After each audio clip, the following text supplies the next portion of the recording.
Bonjour, bonjour! On se retrouve aujourd'hui pour une petite vidéo sur le salon Creativa de Bruxelles. Je voulais absolument vous donner mon opinion sur ce salon, donc je vais parcourir un tout petit peu le plan avec vous, puis vous allez voir mon arrivée au salon, quelques vidéos et photos sur place, et puis surtout ce que j'ai pensé du salon à la sortie de celui-ci. J'ai également à la fin une partie où je vais vous montrer les achats que j'ai fait sur place. Alors, vous avez trois salons l'un à côté de l'autre. Vous avez le Creativa, vous avez plutôt un salon de pâtisserie et un de textile. Moi, ce qui m'a surtout intéressé, j'y suis allée le jeudi, donc de toute façon, tout n'était pas ouvert. C'était celui surtout Creativa. Donc voilà, vous avez le plan ici. Et ce que je voulais vous montrer notamment, c'est que le Créatelier Caracol, Joël, se trouve... Donc moi, je suis entrée par ici. C'est l'entrée que j'ai utilisée parce qu'elle était juste en face du métro. J'ai pris le métro, je me suis arrêtée à Ezel et juste en face, vous aviez le salon Creativa. Et donc, vous entrez ici et directement, vous avez le Créatelier Caracol. Donc, vous retrouvez Joël et son stand. Je viens de sortir du métro et je vais direction le salon Creativa. Et voici l'Atonium de Bruxelles.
Voilà, je viens de sortir du salon Creativa. Ma première réflexion, c'est j'ai l'impression d'être sortie d'une caverne. Alors ici dehors, il fait pas très lumineux non plus, il fait pas super bon, mais à l'intérieur, il fait noir. Heureusement que les stands sont bien éclairés, ou en tout cas, ils font ce qu'ils peuvent, mais je trouve ça pas super agréable comme ambiance. Je suis contente d'être venue parce que de toute façon j'étais pas très loin et je suis venue après mon travail, mais voilà, je suis contente de ne pas avoir entre guillemets entamé une journée de mon week-end pour venir ici, parce que voilà, je n'ai pas trouvé ça très agréable, mais j'ai quand même trouvé quelques petites choses à acheter. Et puis voilà, j'ai revu certaines personnes que j'apprécie beaucoup, donc bon voilà, un peu mitigée. D'habitude je suis quand même assez positive quand je reviens d'un salon de scrapbooking. Ici voilà, avec de la lumière, je me serais mieux sentie. Comme vous l'avez entendu dans mon commentaire à la fin de la vidéo, alors oui, il y avait un petit peu de bruit, mais voilà, je voulais vraiment vous donner mon sentiment à la sortie de ce salon.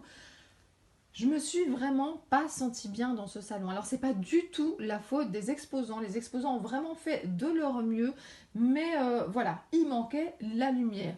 Rallumez la lumière, rallumez la lumière. On était beaucoup à vouloir crier ceci.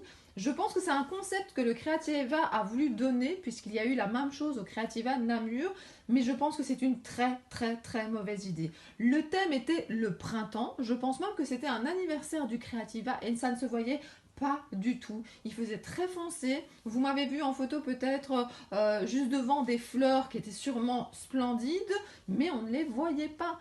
On se promenait dans des allées et on ne voyait pas de loin ce qui se passait sur les stands. Moi, j'avais pas tellement envie de me diriger vers les stands, même s'ils étaient illuminés. C'était pas comme d'habitude. J'y vais très régulièrement à Creativa. Je trouve qu'il y a de moins en moins de scrap. Bon, là, il y avait quand même quelques boutiques de scrap. J'étais contente de retrouver des copines, de discuter avec certaines personnes. Donc, franchement, voilà, déçue, mais en même temps, voilà, je me suis quand même bien amusée. Mais c'était pas dans la gaieté, c'était pas dans la lumière, dans la couleur. Moi, j'aime les lumières et les couleurs, et ça manquait Je ne comprends pas. J'ai discuté avec plusieurs personnes, j'ai entendu des personnes discuter de ça dans les allées et tout le monde était très surpris. Et le pire, c'est que quand vous entriez et vous sortiez, donc l'entrée était très lumineuse, où vous donniez vos billets, où vous pouviez déposer vos vestes, tout ça c'était très lumineux. Et puis vous arriviez comme ça et moi je me suis pas sentie bien. Franchement, je me suis pas sentie bien du tout. D'habitude, je fais plusieurs tours, même si le reste, la couture ou parfois tout ce qui est nourriture m'intéresse moins. En tout cas, j'aime me promener dans les allées. Ça reste des loisirs créatifs. Et bien là, j'étais pas à l'aise. Je me sentais pas super bien. Donc voilà, c'est mon opinion. J'avais envie de le partager avec vous. Je pense que voilà, la plupart du temps, je suis très positive sur beaucoup de choses. Là, je le suis un petit peu moins. Maintenant, je vais vous dire, les stands, ils y sont.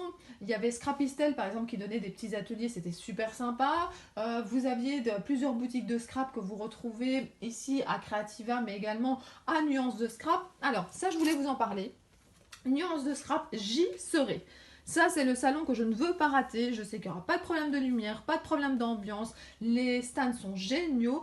Donc voilà, si vous voulez aller à un très chouette salon de scrapbooking, vous avez celui du 14 et 15 mars à Nuance de Scrap, donc c'est à Charleroi, près de Charleroi, à Gosselies. J'adore ce salon. J'y serai normalement le samedi matin, et puis bon, ça m'arrive parfois d'y retourner le dimanche avec un enfant, ça dépend, mais en tout cas, j'y serai le samedi matin, et j'irai également manger avec des copines le midi. Alors, ce que je suis très contente aussi, c'est que je suis passée sur des stands où il y avait déjà la publicité pour le salon suivant de Nuance de Scrap.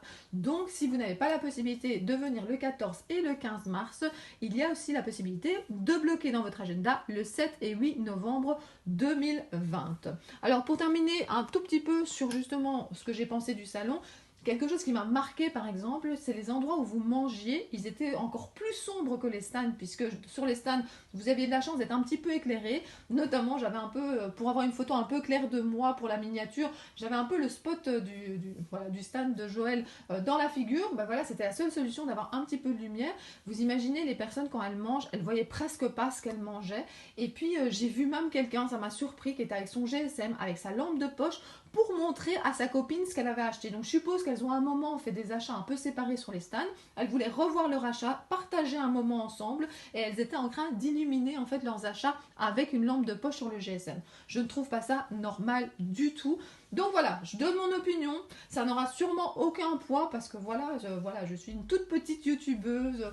Mais voilà, j'avais besoin de partager ça avec vous. Je me dis que peut-être que les personnes qui organisent Creativa, s'ils entendent plusieurs remarques, eh ben peut-être qu'ils vont changer le concept. Parce que rien qu'avec la lumière en plus, ça aurait tout changé. Et je sais que c'est pas un accident, hein, parce que j'ai même demandé à quelqu'un qui travaillait là-bas. Et voilà, ça faisait partie du concept. Mais voilà, très dommage. On avait vraiment l'impression que la lumière était en panne. Bon, j'arrête de parler de ça, mais en même temps, c'était le sujet de la vidéo. C'est partager avec vous mes impressions de Creativa Bruxelles. Alors, vous avez vu, j'ai été sur le stand de Joël notamment pour avoir des nouveautés Lavinia. J'ai trop hâte de les utiliser.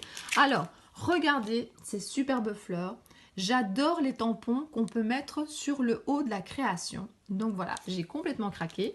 Ceux-ci aussi sont trop beaux. J'aime beaucoup dans les Lavinia quand vous avez des tampons qui sont en deux tailles différentes. Je pense que ça permet de faire beaucoup de combinaisons et de possibilités différentes. Alors, qu'est-ce que j'ai également trouvé? J'ai également trouvé sur un stand, je n'avais pas encore ceci, donc ce sont les Zinook, et ça c'est le Zinook des étoiles. J'en ai déjà beaucoup de cette collection, je ne l'avais pas, il y avait moins 20%, et je me suis dit que ça serait très sympa également sur des ATC. Alors, j'ai également acheté un spray, parce que celui-là, cette couleur-là, jaune, je n'avais pas. Et j'ai des projets où j'ai besoin d'utiliser mes sprays, donc je me suis vraiment demandé qu'est-ce qui me manque comme couleur. Et là, c'était vraiment très utile d'avoir justement le carnet où vous avez ce que vous possédez pour ne pas acheter en double et pour voir ce qui vous manque. J'ai également acheté des petits tampons Lavinia. Donc, je vous montre ceci. Je trouve que les nouveaux tampons ont un emballage très sympa. Donc, vous voyez, avant, c'était beaucoup plus blanc. Maintenant, vous voyez, ils ont fait avec un décor comme ça, un décor Lavinia. Vous voyez, multicolore avec une grande importance du vert. Alors, je trouvais ça sympa aussi. C'est des petits tampons pas très chers. Il y en avait un autre que j'avais envie dans les nouveautés, mais Joël ne l'avait pas, mais je suis sûre qu'elle va me le trouver. Joël, elle trouve toujours quand on lui demande. Voilà, le petit lapin. On approche de Pâques, je le trouvais également très sympa. Et puis, vous savez, Justement, je suis en train de ranger ici la partie coin scrap de ma chambre et j'ai une commode et je trouve que ces boîtes ici de rangement sont vraiment très sympas. Je vous en ai déjà parlé, hein. J'y range notamment les pâtes d'encre Distress Oxide, mais on peut y mettre plein d'autres choses, notamment des papiers de petits formats. Je les trouve vraiment très pratiques. Et je vais pas vous mentir, j'ai acheté deux autres choses, mais là c'est un petit peu surprise, donc je vais pas vous les montrer. J'ai encore été raisonnable, mais pourquoi est-ce que j'ai été raisonnable? Parce que je l'ai été un peu moins le week-end d'avant. Et donc il y a un haul qui a été filmé il y a quelques jours qui est prêt à vous publier ce week-end. Donc si vous voulez encore avoir des idées de produits à vous acheter, regardez ce week-end mon haul, ça va peut-être vous inspirer. Et puis voilà, moi je vous dis à très bientôt pour d'autres vidéos. Bisous bisous.